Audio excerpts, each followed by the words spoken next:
ஆந்திர மாநிலம் சித்தூர் மாவட்டத்தில் இருசக்கர வாகனத்திலிருந்து வெளியான கார்பன் மோனாக்சைடு வாயுவை இரவு முழுவதும் தூக்க நிலையிலேயே சுவாசித்ததால் ஒரே குடும்பத்தைச் சேர்ந்த 4 பேர் உயிரிழந்த சம்பவம் பெரும் சோகத்தை ஏற்படுத்தியுள்ளது.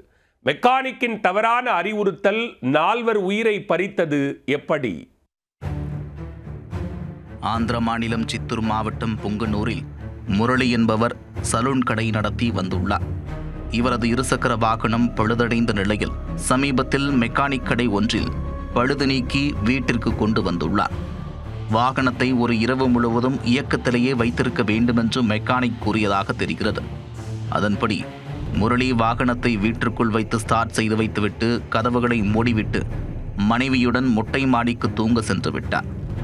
வீட்டிற்குள் முரளியின் தந்தை ராமச்சந்திரையா, மகன் கார்த்திக், இரட்டை மகள்கள் சந்தனா, சரிதா ஆகியோர் தூங்கிக் கொண்டிருந்தனர்.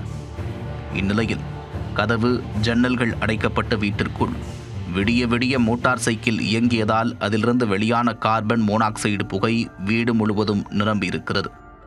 வீட்டிற்குள் தூங்கிக் கொண்டிருந்த 4 பேரும் அந்த புகையை ஆரம்பத்திலிருந்து சுவாசித்து வந்ததால் தூக்கத்திலேயே மூச்சு திணறல் ஏற்பட்டு மயங்கியிருக்கிறார்கள். ஆனால் அதன் பின்பும் அதே புகையை தொடர்ந்து சுவாசித்ததால் என்ன நடக்கிறது என்று தெரியாமலேயே பரிதாபமாக மரணமடைந்து விட்டனர். காலையில் வீட்டிற்குள் இருந்து புகை வெளியேறுவதை பார்த்து சந்தேகமடைந்த அக்கம் பக்கத்தினர் ஜன்னல் வழியாக பார்த்துள்ளனர்.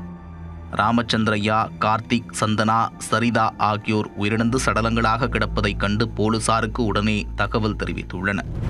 அதன் பின்னர்தான் மாடியில் படுத்திருந்த முரளிக்கும் அவரது மனைவிக்கும் நடந்தது என்ன என்பது தெரியவந்து பதறியடித்து ஓடி வந்துள்ளனர்.